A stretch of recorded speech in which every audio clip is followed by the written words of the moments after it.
말씀 함께 보겠습니다. 여호수아 11장 1절부터 15절 말씀입니다.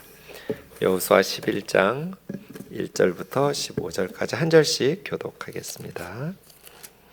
하솔 왕 야빈이 이 소식을 듣고 마돈 왕 요밥과 시므론 왕과 악삽 왕과 및 북쪽 산지와 긴네론 남쪽 아라바와 평지와 서쪽 돌의 높은 곳에 있는 왕들과 동쪽과 서쪽의 가나안 족속과 아모리 족속과 헷 족속과 브리스 족속과 산지의 여부스 족속과 미스바 땅 헤르몬 산 아래 히위 족속에게 사람을 보내매 그들이 그 모든 군대를 거느리고 나왔으니 백성이 많아 해변에 수많은 모래 같고 말과 병거도 심히 많았으며 이 왕들이 모두 모여 나와서 이스라엘과 싸우려고 메론 물가에 함께 진쳤더라.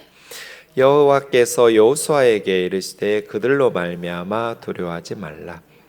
내일 이맘때 내가 그들을 이스라엘 앞에 넘겨주어 몰살시키리니 너는 그들의 말 뒷발에 힘줄을 끊고 그들의 병거를 불사르라 하시니라.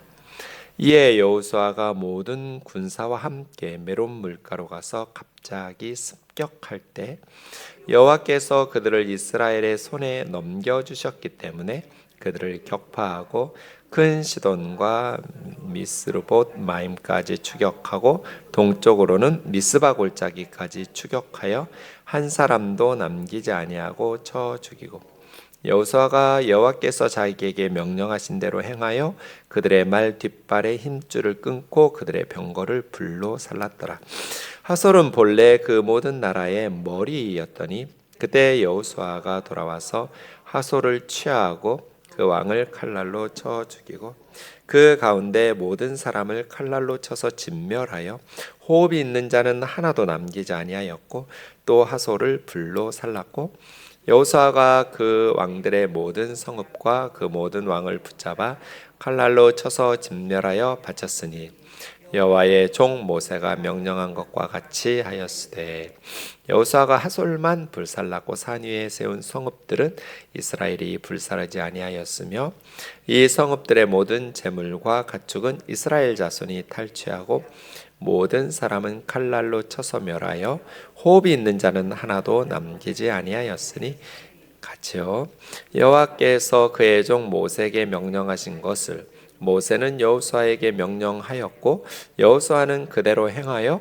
여호와께서 모세에게 명령하신 모든 것을 하나도 행하지 아니한 것이 없었더라. 아멘. 오늘 본문은 이제 북부 지역 점령하는 말씀인데요. 여호수아서의 구조를 보시면 12장까지가 정복에 대한 말씀이거든요. 근데 사실 12장은 요단강 동쪽에 이미 모세와 함께 정복했던 두 지파 반에게 했던 곳이기 때문에 실질적으로 요단강 서쪽의 정복 전쟁은 11장이 끝입니다. 그래서 앞에 10장에서는 남쪽 지역 정복했고 11장에 북부 지역 점령하면서 정복 전쟁 취하라 락흐라고 하는 정복에 대한 본문은 11장에서 서쪽이 끝나고 12장은 이제 동쪽 지역은 이미 정복하고 요단강 건넜으니까요. 그렇게 되어 있습니다. 여호수아서의 정복하는 순서를 보면 이렇게 먼저 요단강을 건너서 중부 지역을 정복합니다. 그리고 남쪽으로 내려갔습니다. 남쪽 지역 정복하고 10장에 남쪽 지역 정복할 때는 그 예루살렘 왕 아도니세덱이 맹주 역할을 했던 남부 지역의 여러 왕들을 이렇게 통솔했던 사람이었습니다. 이제 오늘 북부 지역을 이제 마지막으로 기록하고 있는데요. 북부 지역은 잘 보이실지 모르지만 하솔이라는 지역이 중심지입니다. 하솔은 그 다음 화면 보시면 강하다라는 뜻을 가지고 있는 나라인데요. 이 하솔 왕 야빈, 이 하솔의 위치가 갈릴리 호수에서 훌레 호수 사이 그 중간 해안가예요. 그래서 여기가 이제 해안길이거든요. 남쪽이나 북쪽으로 남북으로 가는 길 중에 해안길이 있는데 이 해안길의 요지예요. 아주 해변길의 가장 중요한 도시가 하솔이거든요. 그래서 하솔 지역은 북부 지역 여러 나라들의 맹주 역할을 하는 그러한 지역이 하솔입니다. 고고학자들이 발굴을 해보면 하솔 지역은 굉장히 넓은 지역에 굉장히 크고 웅장한 신전이나 여러 가지 건축물들의 그러한 유물들이 발굴되고 있습니다. 유물들을 보면 고대의 하솔이 얼마나 크고 강한 성읍이었는지를 알 수 있습니다. 1절부터 보시겠습니다. 하솔 왕 야빈이 이 소식을 듣고, 이제 앞에 있는 10장에 대한 소식이겠죠. 여호수아의 군대가 남부 지역까지 승리해서 정복했어요. 중남부가 이제 이스라엘의 손에 수중에 넘어가게 된 것이죠. 이 소식을 북부 지역의 하솔 왕 야빈이 들은 거죠. 여호수아 군대의 승리의 소식들을 북쪽의 하솔 왕 야빈이 듣고 마돈 왕 요밥과 시므론 악삽, 이렇게 네 나라의 왕들을 모으고, 네 나라 왕들뿐 아니라 북쪽 산지, 가나안 땅은요, 우리나라 강원도 생각하시면 좀 비슷합니다. 산 지형이. 특히 이제 중부 지역이 산지예요. 중앙 산지라고 부르거든요. 그렇게 우리 태백산맥이 쭉 이어지듯이 북남으로 태백산맥이 쭉 이렇게 등줄기를 타고 이어지듯이 이스라엘 중앙 산지가 그래요. 그런데 지금 하솔에서 북쪽 지역, 헐몬산 가는 그쪽 지역이니까 고산지대죠. 그래서 북부 산지예요. 긴네롯 남쪽 아라바, 이런 표현이 있는데, 긴네롯은 갈릴리 호수, 구약 성경에서는 갈릴리 호수를 긴네롯이라고 불러요. 신약 성경에서는 갈릴리, 게네사렛, 베레, 티베리우스, 베레아는 아닌데 디베리아, 이렇게 부르잖아요. 갈릴리 호수라고도 부르고, 그 옆에 티베리우스 왕의 이름을 따서 새로운 신도시를 건설하거든요. 그래서 티베리우스, 디베랴라고 부르기도 하고요. 또 구약 시대처럼 게네사렛, 긴네롯 이렇게 부르기도 하고요. 어쨌든 이 긴네롯이 갈릴리 호수예요. 갈릴리 호수 남쪽으로 아라바, 이 아라바는 갈릴리 호수, 그 다음이 요단강, 그 다음에 사해, 염해, 그 밑으로 내려가면 아카바만으로 해서 홍해가 나오잖아요. 그 라인이에요. 그 라인 지역을 아라바라고 불러요. 아라바라는 뜻은 건조한 사막이라는 뜻인데, 그쪽 지역이 그냥 별로 풍부한 뭐가 없어요. 건조해요. 그래서 갈릴리 호수에서부터 요단강, 사해, 그 좌우편으로 강 주변을 아라바 이렇게 부릅니다. 그러니까 갈릴리 호수 남쪽, 그리고 평지는 그 중앙 산지에서 지중해 쪽으로 가는 지역을 평지라고 그래요. 거기가 이제 점점 지중해는 낮으니까 높은 중앙 산지에서 점점 밑으로 낮아질 거잖아요. 높이가. 그렇게 좌우로 사실은 중앙 산지에서 요단강 쪽으로도 살짝 평지가 있는데, 주로 지중해 쪽 서쪽 지역으로 평지입니다. 그리고 나서 서쪽에 돌은 둘레라는 뜻인데, 돌이라는 제가 워낙 조금해서 점선의 원으로 그려놨는데 보이시는지 모르겠어요. 지중해 쪽에 도르라는 도시가 있어요. 그러니까 여러분 지도로 한번 확인해 보세요. 하솔이 거의 북부 지역, 북쪽의 산지, 그리고 갈릴리 호수 남쪽의 아라바 남쪽, 그리고 서쪽으로는 평지와 돌 지역, 지중해 두로 시돈 요쪽 지역까지 높은 곳에 있는 모든 왕들을 다 불러 모은 거예요. 그리고 3절에 보시면 동쪽과 서쪽에 있는 가나안 족속, 아모리 족속, 헷 족속, 브리스 족속, 그리고 산지의 여부스 족속까지. 여러분, 여부스가 어느 도시의 옛날 이름이에요? 여부스가 어디예요? 예루살렘이에요. 예루살렘의 옛날 이름이 여부스예요. 여부스 족속들이 가지고 있었던 예루살렘을 다윗이 빼앗아 가지고 수도로 삼았잖아요. 그러니까 예루살렘은 높은 산지에 있는 해발 한 700, 800고지예요. 그러니까 정복하기가 쉽지 않겠죠. 밑에서 군대를 끌고 위에서 수비하는 여부스를 함락하기가 쉽지 않아요. 그래서 다윗 때 비로소 정복해서 여부스족이 살던 예루살렘을 수도로 삼은 건 다윗이에요. 정복을 못했어요. 그래서 산지 여부스 하면, 근데 예루살렘은 남쪽 유다잖아요. 지금 길갈 옆이거든요.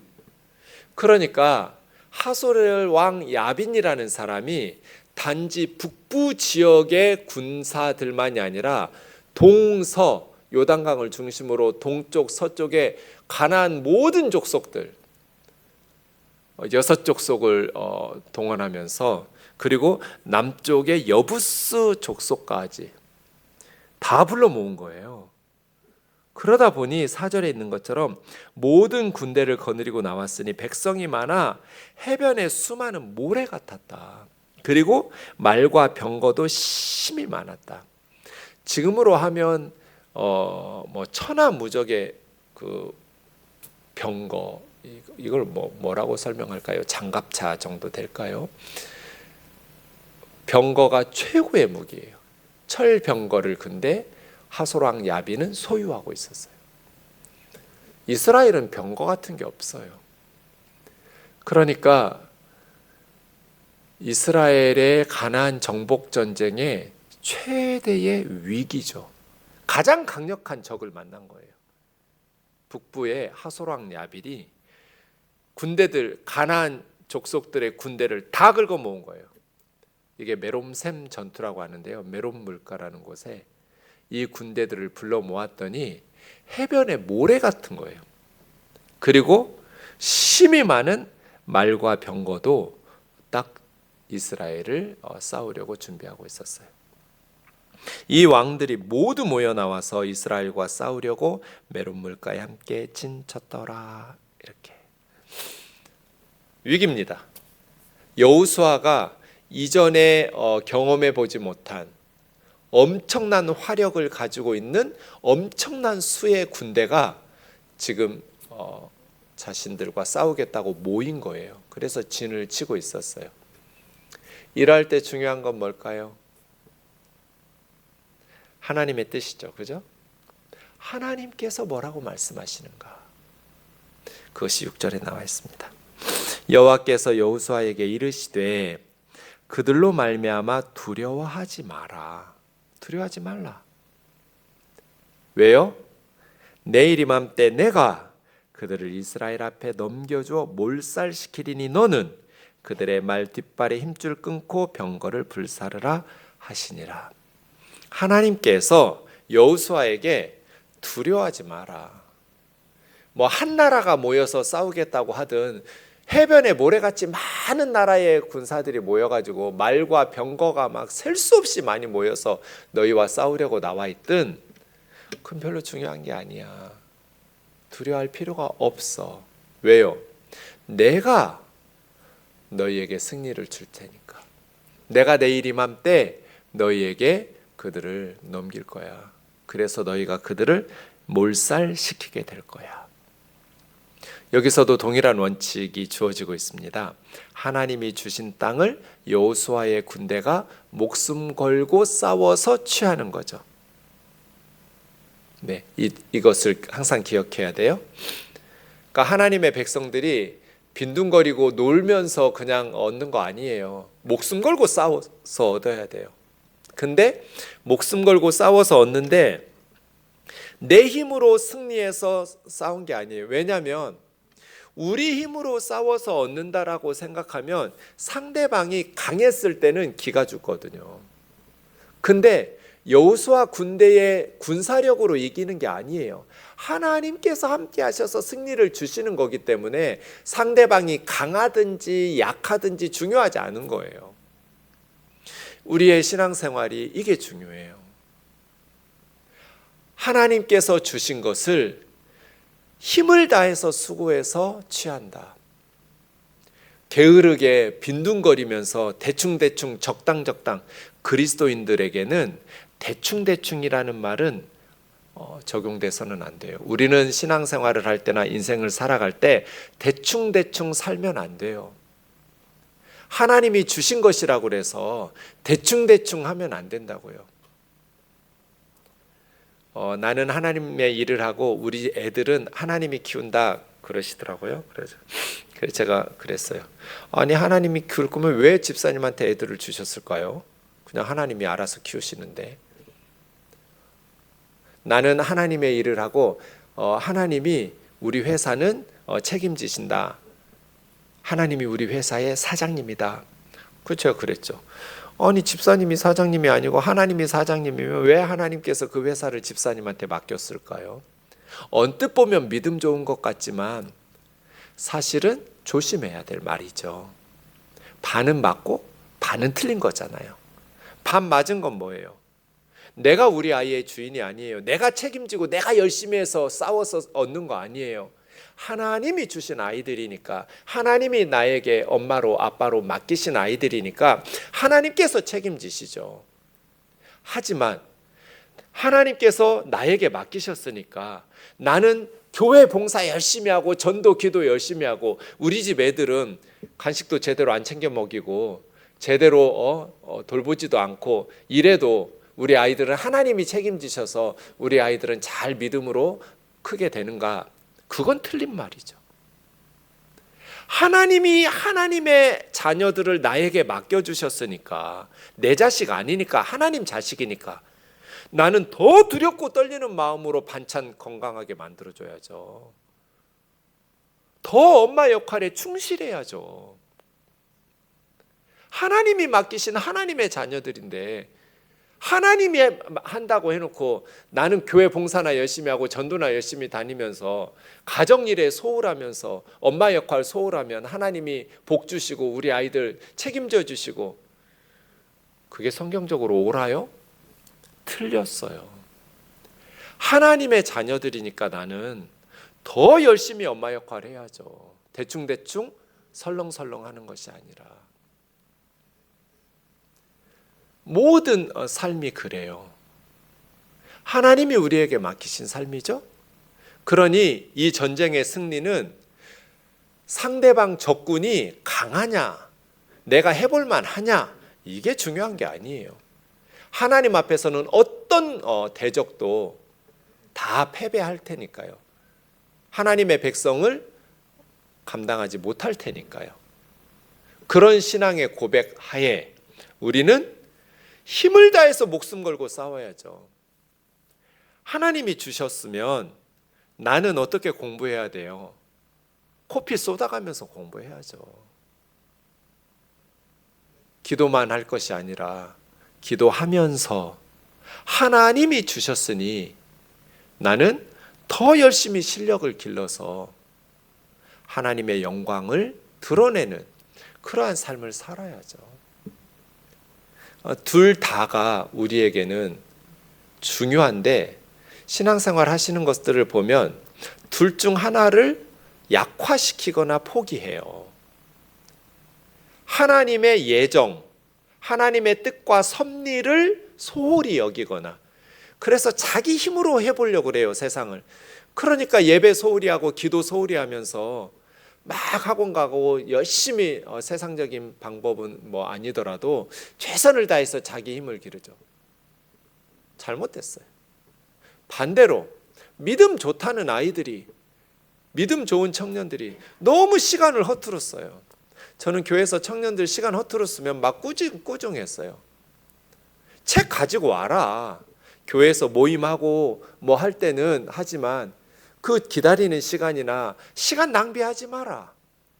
지금 다른 청년들은, 교회 안 다니는 아이들은 그 분야에서 실력을 기르고 스펙을 쌓으려고 열심히 실력을 기르고 열심히 노력하고 있는데, 너희들은 교회 봉사도 해야 되고 또 교회에서 신앙생활도 해야 되니까 그 아이들이 열심히 노력하는 것보다, 물론 하나님께서 지혜 주시고 또 하나님께서 함께 하시니까 더 효과적으로, 더 효율적으로 실력을 길러 나가겠지만 하나님이 함께 하시니까. 하지만 하나님이 함께 하신다고 해서 대충대충 게으르게 해도 세상 아이들과 경쟁해서 이기고 싸워서 승리할 수 있는 건 아니다. 하나님은 공의로우신 분이지 실력도 없는 애를 하나님 믿는다고 그래서 실력 있는 하나님 안 믿는 애들 밀쳐내고 자리를 주시는 하나님은 공의로운 하나님이 아니잖아요. 그러니까 교회 와서 시간 낭비하지 마라. 그런 면에 있어서 제 후배 중에 한 자매가 있었는데, 저 대학교 때 우리 선교단체에 한 살 어린 동생인데 전설적인 애였어요. 우리 CCC에.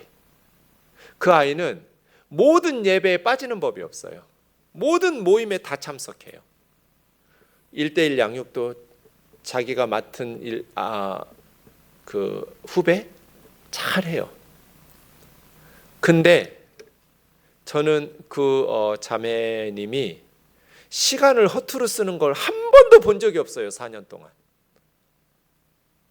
언제나 자기 시간 직전에 딱 와가지고 예배 드리고 할 일 해요. 그리고 공부해요.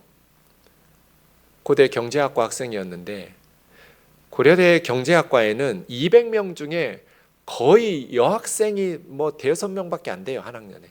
대부분 남학생들이에요. 근데 언제나 그 자매가 탑이에요. 언제나 시험 보면 1등이에요. 그래서 학부 때 이미 고시 패스를 했어요. 대학원 가기도 전에. 저는 그게 크리스찬이라고 생각해요. 하나님이 함께 하시니까 그냥 게으르게 대충대충 해도 실력이 저절로 쑥쑥 자라나고, 하나님은 그런 분이 아니잖아요. 그러니까 우리 그리스도인들은 시간들을 더 아껴 써야 되고 더 쪼개어 써야 되고 모든 분야에서 치열하게 경쟁이 진행되고 있는데, 거기서 하나님의 영광 가리지 않고 정말 하나님이 주신 재능과 달란트를 가지고 하나님 섬기면서 세상을 변화시키는 그리스도인으로서의 선한 영향력을 미치려면 하나님 앞에 예배하고 기도하고, 그게 없으면 우리 인생은 아무것도 아니니까요.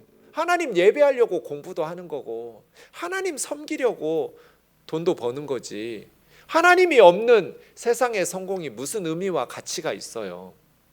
그러니 하나님 앞에 예배하고 하나님 사랑하고 그렇게 하나님 주신 하나님 나라의 사명을 잘 감당하면서 내가 서 있는 나의 영역과 나의 분야에서 최선을 다해서 열심히 사는 거죠. 실력을 길러서. 시간만 지나면 실력이 저절로 붙는 거 아니잖아요. 열심히 성실하게 노력해야. 그래서 이 6절이요, 자세히 뜯어보시면 이 두 가지를 하나님은 소홀히 여기지 않으셨어요. 내가 내일 이맘때 너에게 줄 거야. 그래서 너희가 몰살시킬 거야. 여호수아는 하나님의 약속을 받고 시작해요.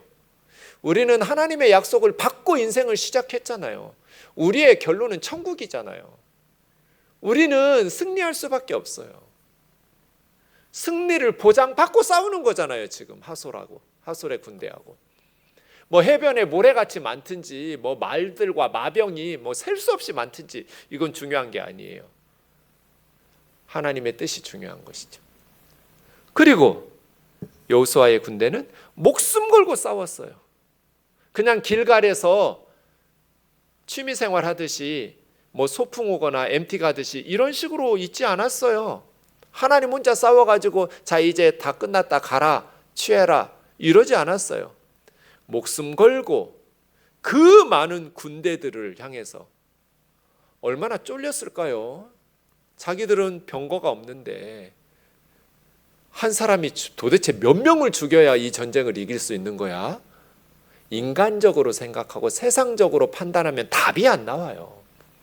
그럼에도 불구하고 여호수아의 군대가 급습해가지고 기습 공격을 해가지고 목숨 걸고 싸워서 취한 거잖아요. 이것을 항상 기억해야 돼요. 하나님이 주신 땅을 목숨 걸고 싸워서 취한다. 이것이 정복이었어요. 쉽지 않았어요. 그래서 7절입니다. 여호수아가 모든 군대와 함께 메론 물가로 가서 갑자기 습격할 때 너무나 빨리 올라온 거예요. 겁먹었겠지 저놈들. 감히 우리하고 싸우겠다고 자, 이제 본때를 보여주자, 이러고 있었을 거잖아요. 세상 사람들은 군대가 한 나라 한 나라 더해질 때마다, 말과 병거들이 더해질 때마다 마음이 얼마나 든든하고 자신 있게 싸우려고 했겠어요. 그런데 갑자기 습격을 받았어요. 여호와께서 그들을 이스라엘 손에 넘겨주셨기 때문에 그들을 격파할 수 있었어요. 그래서 대시돈과 미스르봇 마임까지, 사진으로 다 보세요. 동쪽으로는 미스바 골짜기까지 추격하여 한 사람도 남기지 아니하고 쳐 죽이고. 그러니까 승리는 누구에게 있어요? 하나님께 있죠. 9절에 있는 것처럼 여호수아가 명령하신 대로 말 뒷발의 힘줄을 끊고 병거를 불살랐다. 말 뒷 힘줄을 왜 끊었을까요? 말 뒷발의 힘줄을 끊으면 그 말은 어떻게 돼요? 다시는 전쟁에 사용할 수 없게 돼요. 그러니까 이스라엘의 전쟁용 무기로 말 취해가지고 대승을 거뒀는데 뭐 전쟁 한 번 하고 끝날 거 아니잖아요. 앞으로 계속 전쟁해야 되는데 이 말들 뒷줄 힘줄 안 끊고 가지고 있으면, 이스라엘의 소유로 가지고 있으면 좋을 거잖아요. 아니요. 말을 의지하지 마라. 병거를 의지하지 마라. 너희들이 말 많이 소유하고 병거를 많이 소유하면 하나님 여호와를 의지하지 않기 때문에 끊으라는 거예요. 미래를 위해서 병거도 놔두고 말 뒷 힘줄도 안 끊고 놔두고 이스라엘용으로 확보해가지고 사용해두면 좋을 것 같지만 아니에요. 6절에서 하나님이 말씀하신 대로 여호수아는 순종했어요. 말 뒤에 힘줄을 끊으면 다시는 전쟁용으로 사용을 못해요. 이 말은. 그리고 병거를 불사르면 더 이상 이 병거는 이스라엘이 활용할 수 없어요. 그렇게 하라는 거예요. 그럼 여호수아와 이스라엘 군대는 누구를 의지하고 전쟁해요? 하나님 의지하는 거예요. 말 의지하지 말고 병거 의지하지 말고 나를 의지하고 내가 너희와 함께 할 테니까 너희는 믿음으로 살아. 사랑하는 자매 형제 여러분, 우리 뭐 믿고 살고 있어요? 우리 아이들에게 뭐 믿고 살라고 가르치고 있어요? 전 너무나 부끄럽고 가슴 아픈 것이, 교회가 이렇게 많은데 아직도 우리나라 아이들이 자살을 한다는 거예요. 학업 스트레스나 두려움 때문에 청소년들이 스스로 목숨을 끊어요. 어른들이 학벌을 서열화 시켜가지고 무슨 대 출신 이런 거 다 만들어 놓고 애들한테 대학이 중요한 거 아니다, 뭐 그냥 건강하게 착하게 행복하게 살면 된다, 이런 말은 하나만 한 소리죠. 당장에 어른들이 만들어 놓은 우리 사회가 학벌에 엄청난 의미 부여를 하면서 그냥 좋은 대학 나온 거는 10대에 공부 열심히 한 거잖아요. 그게 전부잖아요. 그래서 시험 한 번 잘 본 거잖아요. 그것이 평생 그 사람을 평가하는 기준이 되면 되겠어요? 꼬리표로 따라다니면서 무슨 대학 출신이니, 이런 것들이 사람을 평가하는 기준이 되면 되겠냐고요. 근데 아이들이 하나님보다 세상의 것들을 더 믿고 의지해야 되는가? 시험 망치고 수능 망치고 대학 입시 떨어지면 목숨 끊고 싶어지는 거잖아요. 어른들이 만들어 놓은 이 세상이 잘못되어 있으니까 말이에요. 아예 그냥 관심 갖지를 말아요.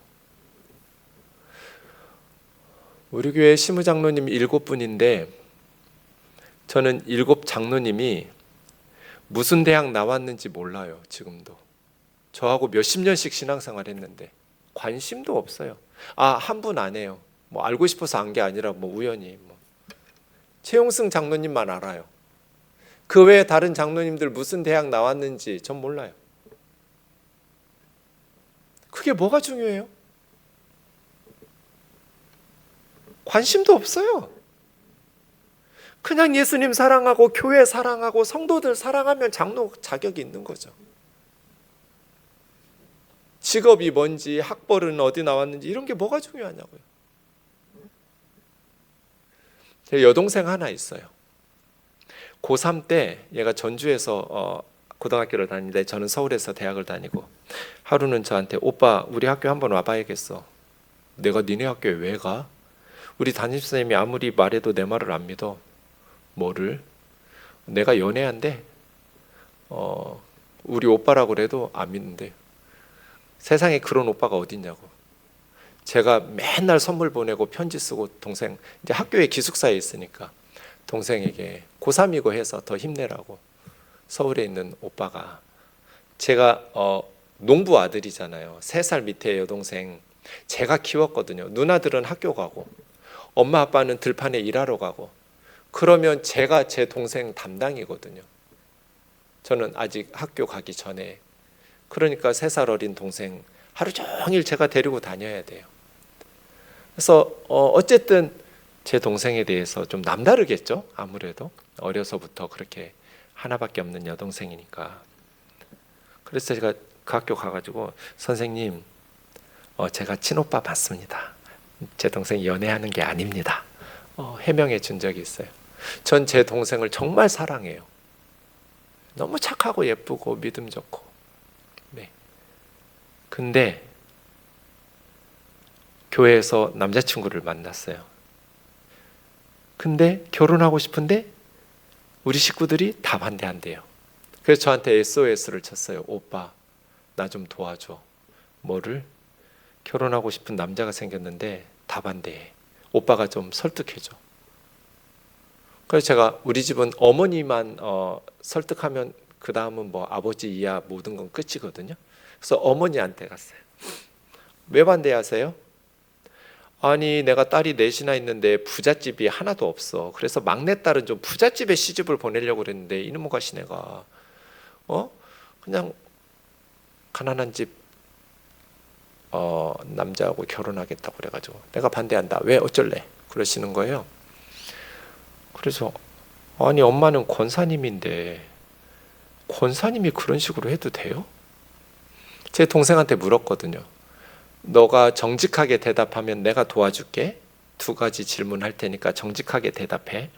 첫째, 그 네 남자친구가 너보다 예수님을 더 사랑해? 그런데요. 신앙 확실한 사람이래요. 믿음 좋대요. 2번째 질문, 네가 그 남자 아니면 평생 혼자 살고 싶을 만큼 그 남자를 사랑해? 그렇대요. 그 남자 아니면 평생 자기는 시집도 안 가고 혼자 살 거래요. 오케이? 그래서 제가 어머니 만났거든요. 아니 엄마, 예수님 사랑하고 둘이 그렇게 사랑하면 됐지. 뭘 더 바래요? 그래도 집안도 좀 보고 해야지. 그건 권사가 할 소리가 아니죠. 그래가지고 제가 어머니를 설득했어요. 그리고 나서 결혼해서 지금 뭐 20년 넘게 애 셋 낳고 잘 살아요. 세상에서 가장 사랑하던 제 여동생이에요. 저는 지금까지 제 여동생의 남편이 무슨 대학 나왔는지 몰라요. 물어본 적도 없고 관심을 가진 적도 없어요. 그냥 딱 2가지만 저는 궁금했거든요. 네 남자친구가 예수님 사랑하냐? 믿음이 있냐? 예, 확실해요. 그럼 너희 둘이 사랑하냐? 그 남자 아니면 평생 혼자 살고 싶을 만큼 네가 사랑하냐? 나 그렇게 사랑해. 그럼 됐죠. 학벌이 뭐가 중요해요? 지금은 알고 있지만 그때는 몇 년 동안 결혼한 이후로도 직업이 뭔지도 몰랐어요. 저는 묻지도 않았어요. 관심도 없었어요. 하나님 의지하고 살도록 가르쳤으면, 하나님 의지하고 살도록 아이들에게 했으면, 우리 아이들이 담대한 믿음을 가지고 이 세상을 맞서 싸울 힘이, 영적인 힘이 생겼을 텐데, 교회에서도 계속 학벌 이야기하고 직업 이야기하고 스펙 이야기하고, 그런 것들이 중요하지 않은 건 아니지만 그런 것들이 전부인 것처럼 가르치니까 아이들이 자신감이 없고 정신과 치료를 받으러 다녀야 되고 우울증에 빠지고 자살 충동에 빠지고 이런 청소년들이 너무 많아요. 제 주변에도 너무 많아요. 이게 그 아이들만의 잘못일까요? 요즘 애들이 너무나 유약해가지고 정말 우리 아이들이 유약한 그것만 잘못일까요? 여호수아야, 말의 뒷 힘줄 끊어라. 병거 불살라라. 그거 남겨두고 그거 의지하고 인생 살려고 하지 마라. 나 믿고 살아. 하나님이 이번에는 함께 하셔서 승리하게 해주셨는데 다음에 함께 안 해주시면 하나님은 신실하신 하나님, 좀 전에 우리 찬양했잖아요. 하나님은 변함이 없어요. 그래서 믿을 수 있는 분이 신실하신 분이에요. 여호수아야, 말 뒷발 힘줄 끊어라. 병거 불살라라. 저는 이 말씀이 절대로 우리가 잊어서는 안 될 말씀 같아요. 우리는 하나님도 가지고 말과 병거도 가지려고 하니까 문제예요. 하나님은 시간이 흐를수록 액세서리가 되고 장식품이 되고, 정말 내가 원하는 건 말과 병거이고, 말과 병거 더 많이 가지려고 하나님까지 이용해 먹는 기복주의로 흐르는 거잖아요. 말 뒷 힘줄 끊어라. 병거 불살라라. 그래야 하나님만 의지하죠. 그래야 어떤 군대 앞에서도 믿음으로 싸우죠. 세상의 것들 자랑하지 마세요. 교회 와가지고 세상의 것 자랑하지 마세요. 그냥 주님만 자랑하세요. 우리 예수님만 높이고 우리 예수님만 자랑하고 우리 예수님만 의지하면 행복해져요. 왜요? 평안하니까요. 두려움이 사라지니까요. 두려워하지 말라. 여호수아야, 무서워하지 마라. 내가 내일 이맘때 넘겨줬다. 네가 몰살 시킬 거야. 말씀 들으면 됐잖아요. 하나님의 뜻이 중요하니까요. 하솔은 모든 나라의 머리였는데 하솔 취하고 왕을 칼날로 쳐 죽이고 모든 사람 칼날로 쳐 죽여서 진멸하여 호흡 있는 자는 하나도 남기지 아니하고 하솔을 불살랐고, 나머지 산지의 성읍들은 불사르지 않고 하솔처럼 그렇게 진멸하지는 않고 성읍들은 남겨두어서 모세가 명령한 것처럼 산 위의 성읍들은 불사르지는 않았습니다. 그래서 14절에 있는 것처럼 재물과 가축은 자손들이 탈취하고 모든 사람은 칼날로 쳐서 멸하여 호흡 있는 사람은 남기지 아니하였다. 여러분, 이 14절이 여호수아가 잘한 걸까요? 뭔가 좀 잘못한 걸까요? 모든 재물과 가축도 하나님께 바쳐야 되는 거 아닌가요? 이스라엘 자손들이 탈취하고? 그렇지 않습니다. 15절에 보세요. 여호와께서 모세에게 명령하신 것을 모세는 여호수아에게 명령했고 여호수아는 그대로 행했어요. 14절에 문제가 없어요. 13절 14절에 산지 성읍들 불사르지 않은 거 괜찮아요. 모든 것을 하나도 행하지 않은 것이 없었더라. 이것이 승리의 비결이죠. 15절이. 여호수아의 군대의 승리의 비결은 하나님께서 모세를 통해서 명령하신 것을 행하지 않은 것이 하나도 없었더라. 우리도 마찬가지죠. 하나님의 말씀에 순종하는 것이 임마누엘의 은혜를 힘입는 방법이고, 하나님께서 우리와 함께 하신다면 우리는 언제나 승리하겠죠. 이걸 이제 헤렘이라고 그래요. 총신대학교 구약학에 박형대 교수님이라는 분이 있어요. 이분이 서울대 경제학과를 나오고, 학벌 얘기하지 말라고 그랬는데 저도 얘기했네. 미국 트리니티에서 석사하고 영국 런던에서 박사를 했는데, 런던에서 박사학위 논문 제목이 저거예요. 헤렘을 찾아서. 그래서 헤렘이라는 주제, 구약의 주제를 가지고 누가복음과 사도행전을 연구해서 박사 논문을 썼어요. 굳이 여러분은 어려운 책이어서 뭐 관심 있으면 저한테 빌려가셔서 제가 빌려드릴 수 있는데 제가 밑줄을 다 쳐놨으니까 관심 있는 분 빌려가서 읽으세요. 박형대 교수님이 구약의 헤렘 그리고 신구약 중간기의 유대 문헌 다 뒤졌어요. 헤렘의 주제를 가지고. 그리고 신약 성경 뒤져가면서 특히 누가복음과 사도행전에서 제자도가 헤렘이라는 거예요. 헤렘에는 4가지가 있는데 중요한 게 2가지예요. 이 헤렘이라는 명사 진멸이라고 번역된 오늘 10절에서도 나오는 이 단어의 동사가 하람이에요. 하람. 이 하람이라는 동사의 기본적인 뜻은 구별하다예요. 구별하다. 근데 2가지 방식으로 구별할 수 있어요. 하나는 당위적 헤렘이라고 그래서 하나님께 가증하기 때문에 진멸해서 구별해서 없애는 거. 오늘 여호수아 11장이 요 헤렘이죠. 당위적 헤렘이에요. 하솔의 야빈왕과 그 지역에 우상 숭배하면서 그동안 엄청난 하나님 앞에 수많은 시간 동안 오래 참으시면서 기다렸지만 회개하지 않고 악하게 살았던 그들의 죄에 대해서 하나님께 가증하기 때문에 구별해서 제거하여 진멸하여 바친 하람, 이 첫 번째고요. 2번째 헤렘, 자발적 헤렘이라고 박형대 교수님 번역하고 썼는데, 자발적 헤렘은 이스라엘 백성들이 하나님께 자발적으로 바쳐서 구별해 놓은 거. 자발적으로 바친 거면 이제 하나님 거잖아요. 그걸 사람이 취하거나 가져가면 안 되는 거죠. 예컨대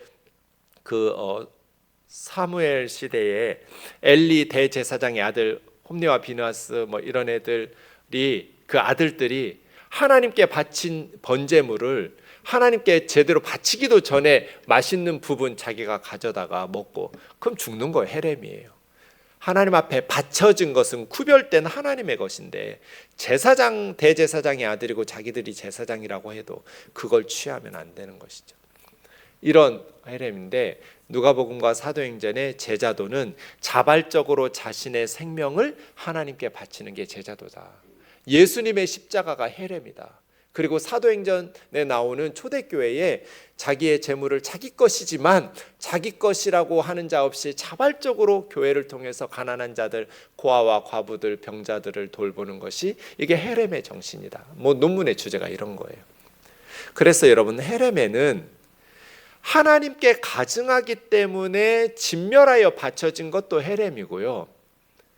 그 다음에 가나안 땅을 정복할 때 헤렘에는 하나님 앞에 이렇게 전쟁에서 승리했어요. 그래서 하나님 앞에서 진멸한 사람들은 진멸했어요. 11장에서. 그러나 가축과 재물들은 이스라엘 백성들에게 하나님께서 탈취하도록 허락하셨어요. 그래서 14절이 문제가 없다는 거예요. 그 탈취한 것들 중에서 이스라엘 백성들이 자발적으로 하나님 앞에 드리기도 하죠. 자, 여리고성 전투 7째 날 7바퀴 돌고 나팔 소리에 맞춰서 외쳐서 정복했어요. 그죠? 그리고 여리고성은 어떻게 하는 거냐면 하나님의 명령에 의하면 사람들은 진멸하고 여리고성에 있는 모든 재물과 동물들은 이스라엘이 탈취하도록 되어 있어요. 이게 모세의 명령이에요. 그런데 이스라엘 백성들이 여리고성의 모든 재물과 모든 그 가축들을 하나님께 바쳤어요. 그럼 하나님께 바쳤다면 실질적으로는 그 동물과 가축이 누구 거가 되겠어요? 레위지파 제사장들 것 몫이 되는 거예요.